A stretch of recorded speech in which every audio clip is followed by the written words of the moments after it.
오늘은 창세기 24장 50절에서 67절 우리가 저기 토요일하고 주일하고 오늘 해서 한 장을 지금 계속 매일 성경을 진행을 하고 있어요. 그게 뭐냐면 이제 리브가 스토리죠. 리브가 스토리인데 아브라함이 이제 자기 아내였던 이제 그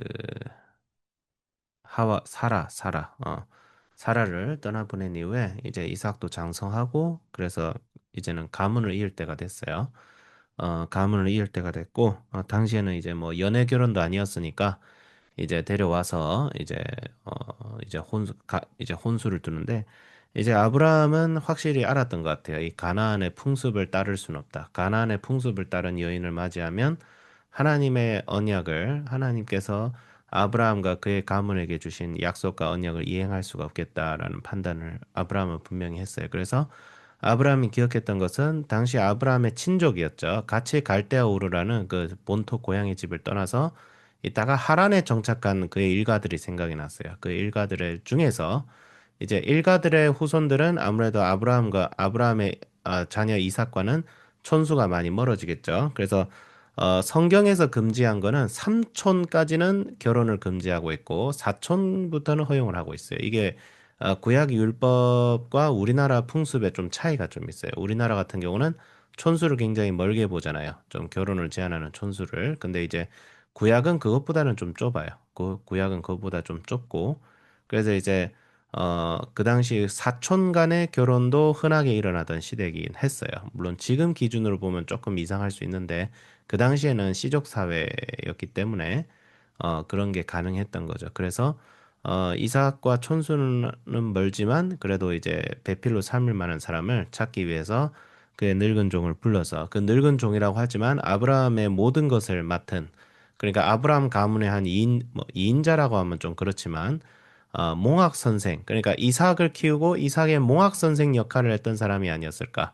그러니까 여기서 종은 단순히 그냥 종이 아니라 굉장히 학식이 높고 굉장히 능력도 뛰어나고 아브라함을 곁에서 수행했던 굉장히 충신된 사람이었을 가능성이 높습니다. 그래서 아브라함이 자녀가 없으면 그냥 이 사람이 가문을 이으려고 했을 정도. 그래서 엘리에셀인가? 예, 이름이 아마 그랬을 거예요. 그런데 이제 종의 이제 아브라함의 하나님께 기도를 하면서 리브가를 만나게 되고 그다음에 이제 잔치가 배설이 됐죠. 라반이 이제 아무래도 제가 보니 리브가의 오빠인 것 같은데 아무래도 가장 역할을 좀 했던 것 같아요. 그래서 이제 잔치를 베풀었는데 이제 딱 종이 자기가 온 목적과 사명을 잘 기억을 하고 있죠. 딴 데로 새지 않고 내가 잔치에서 여기서 음식 하나라도 먹기 전에 내가 여기 온 목적을 말씀드려야겠습니다. 라는 거죠. 그래서 굉장히 뭐예요? 자기가 온 사명에 충실합니다. 그래서 사명에 충실하고 내가 왜 사는지에 대해서 명확하고 내가 무엇을 하러 왔는지에 대해서 명확한 사람은 딴 길로 새지가 않죠. 굉장히 충실하고 아브라함이 믿고 모든 것을 맡길 만한 그런 모습을 보이면서 충성된 모습은 이렇구나라는 걸 보여주고 있어요. 근데 이제 이 스토리의 주인공이 처음에는 아브라함의 종이었다가 이제는 누구에게로 이어져요? 리브가에게로 이어집니다. 예. 이게 보통 결혼을 성사시키는 거는 이 당시에는 결혼의 당사자들이 아니라 그냥 가문이었어요. 그냥 한 가문의 대표와 또 다른 가문의 대표가 만나서 우리 가문이 서로 결혼을 통해서 하나가 됩시다라고 하면 결혼의 당사자는 그냥 뭐 군말 없이 결혼을 해야 되던 그런 시대이긴 했어요. 그런 시대이긴 했고 만약에 라반과 부두엘이 50장에서 51절에 보면 승낙을 하죠. 이건 뭐 하나님 뜻 맞네. 그러니까 뭐 결혼합시다. 이렇게 되면 그냥 이 당시 고대 사회에 있었던 흔한 결혼 문화하고 별 다를 바가 없을 거예요. 근데 차이는 뭐냐면 아브라함의 종이 그의 말을 듣고 땅에 엎드려서 여호와께 절하고 여호와께 절하 그러니까 하나님께서 이것을 이루셨음을 인정하게 됐죠.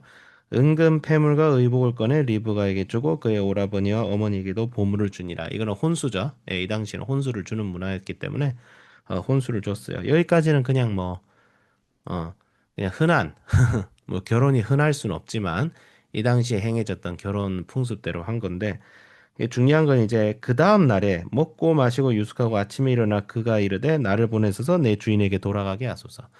보통 이렇게 먼 길을 왔으면 며칠을 유하는 게 보통입니다. 며칠을 유하면서 좀 쉬었다가 가는 게 맞아요. 왜냐하면 이 당시는 여행길이 굉장히 고되거든요, 사실. 굉장히 힘듭니다. 그래서 그런 여행길을 사막을 건너서 왔는데 좀 쉬었다 가는 게 맞아요, 사실은. 맞는데 그래서 리브가의 오라버니와 어머니가 이 아이로 하여금 며칠 또는 열흘 우리와 함께 머물게 하라. 그 외 그가 갈 것이니라 라고 얘기했던 것은 안 보내려 하던 게 아니라 그게 맞았던 거예요. 그게 맞았던 건데 조금 리브가에게 결단을 요구하는 것을 보면 살짝 딴 생각 드는 것 같기도 하고 뭐였는지 모르겠어요. 왜냐하면 나중에 보면 알겠지만 이제 야곱이 피해서 도망간 곳이 이 집이잖아요. 라반의 집에. 라반의 캐릭터가 생각보다 그렇게 훌륭하진 않아서 조금 궁금하긴 해요. 또 라반이 사기 치려고 한 거 아닌가? 이렇게 무슨 사기를 치려 했다가 총이 빨리 떠나니까 깜짝 놀라서 그런 거 아닌가? 약간 조금 의심은 되지만 그것은 이 성경에 나오지 않으니까.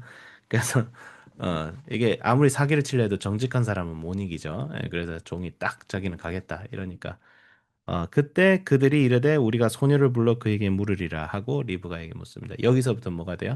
리브가가 주인공이 되죠. 예. 리브가에게 가려느냐 하니까 리브가가 가겠다.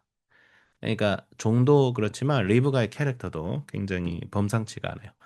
그래서 리브가가 간다고 하니까 이제 축복을 하죠. 누이가 그 리브가를 보내는 사람들이 뭐 축복하는데 누가 축복을 했는지 모르지만 아마 부두 어머니였을 거예요. 어머니가 축복을 하는 것 같은데 리브가에게 축복하여 돼 우리 누이요? 그러면 어머니가 아니네. 우리 누이여 너는 천만인의 어머니가 될지어다 내 시로 그 원수의 성문을 얻게 할지어다. 이게 뭐야? 리브가가 가는 목적이 뭐예요? 리브가 가는 건 당연히 결혼을 위해서 가는 거기도 하지만 리브가가 이삭에게 결혼을 하는 그 궁극적인 목적은 바로 하나님의 언약을 아브라함에게 하나님께서 하신 그 약속을 이루기 위해서요. 그 언약을 계승하는 거죠. 그러니까 리브가는 단순히 결혼하는 그런 사람이 아니라 이 사람은 사명자입니다. 이 사람은 목회자이고요. 이 사람은 사역자입니다, 사실. 아니, 목회자라는 말은 너무 에반데 사역자예요, 사역자. 하나님의 일을 이루기 위해서 리브가는 아브라함의 종을 통해서 부름을 받았고 그 부름에 예스라고 한 거죠. 예스라고 한 거죠. 그래서 이거는 파송입니다. 선교사를 파송한다는 느낌으로 보시면 돼요. 단순히 결혼하러 가는 게 아닙니다. 안정된 자신의 집과 고향을 떠나서 가나안이 어떤 곳입니다. 이 하란은 그래도 아브라함의 씨족이 그래도 어느 정도 정착을 해서 목소리를 좀 낼 수 있는 땅이었어요, 사실. 예.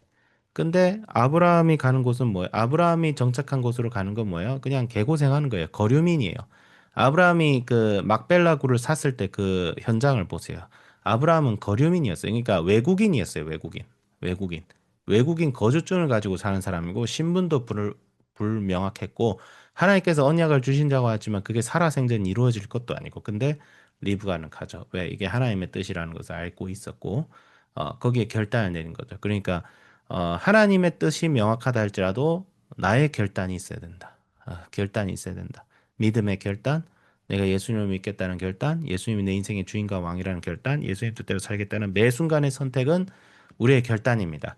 이 결단을 우리가 비록 부패하고 타락한 본성을 가지고 있다 할지라도 그런 결단, 그런 숭고한 결단을 내리게 하시고 이루게 하시는 성령의 은혜가 분명히 있어야 되고 그 성령의 은혜를 구하지만 결단은 우리가 내려야 된다. 예, 결단은 우리가 내려야 한다. 뭐 이거 가지고 뭐 교리적으로 예정론이다, 뭐 자유의지론이다 이러는데 그거는 뭐 저는 그래 생각해요. 그거는 그냥 하나님의 신비를 보는 하나의 관점에 불과하고 교리가 성경은 아니잖아요. 성경에서 교리가 나오고 교리가 중요하긴 하지만 교리에 너무 목숨을 걸 필요는 없어요. 그러니까 중요한 건 뭐냐면 내가 결단 내려야 된다.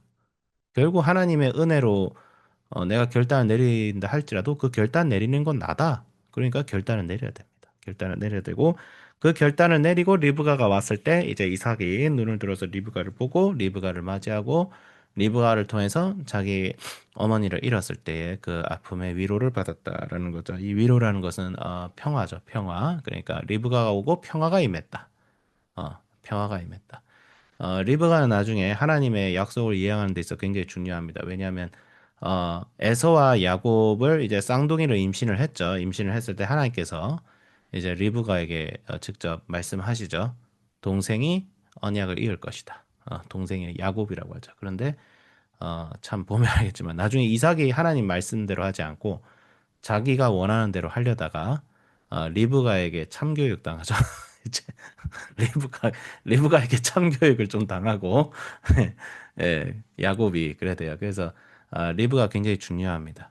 이 고대 사회 완전 남존여비 사였는데 리브가는 절대 그런 모습으로 살던 여인이 아니었어요. 그래서 굉장히 카리스마가 있고 그렇게 여겨집니다. 그래서 적용을 하자면 결단을 내리고 하나님이 지금 이 순간 나에게 원하시는 것이 무엇인지를 항상 묵상하고 하나님이 볼 때 옳은 것이다 하면 지체하지 말고 거칠 것 없이 나아갈 수 있는 그런 용기가 있는 사람이 되야겠다.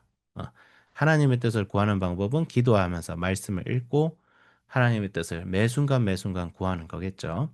그래서 하나님의 뜻은 뭐 누가 알려준다고 되는 건 아닌 것 같아요. 그래서 목사들도 말씀대로 해서 성도들에게 권면할 뿐이지 하나님의 뜻은 누가 알려줘요? 하나님의 뜻은 우리 양심, 기도와 말씀을 통해서 내 마음에 하나님께서 양심대로 주는 게 있으면 그거를 기도하면서 나아가시면 됩니다. 누가 알려줘가지고 맞아 그러실 필요는 없어요. 그거는 누가 알려주는 게 아닙니다. 목사는 단지 그걸 도와줄 뿐이에요. 말씀을 주고. 그렇기 때문에 정말 그런 사명이 딱 올 때에 결단을 내리시고 가시면 하나님의 역사를 분명히 경험을 할 수 있을 거라고 저희는 생각합니다. 그래서 그런 결단 있는 삶을 저부터 살아가자. 우리 모두가 살아가자. 이렇게 말씀을 정리를 해보도록 하겠습니다. 자, 기도하겠습니다. 거룩하신 하나님 아버지 감사합니다. 주님 리브가의 결단이 우리 삶의 결단이 되게 하여 주시고 주님 아버지 이 세상의 옳고 그름이 때로는 명확하지 않지만 주님께서는 분명히 말씀을 통하여 기도를 통하여 우리에게 주시는 결단을 내려야 될 순간을 분명히 허락하십니다. 그럴 때에 우리가 주님의 뜻에 따라 주님의 뜻대로 결단을 내리고 세상의 유불리에 너무 집착하지 아니하고 그렇게 내릴 수 있는 그런 은혜로운 성령의 은혜로운 역사가 저희 가운데 있게 하여 주시옵소서. 감사드리며 예수 그리스도 이름으로 기도드립니다. 아멘.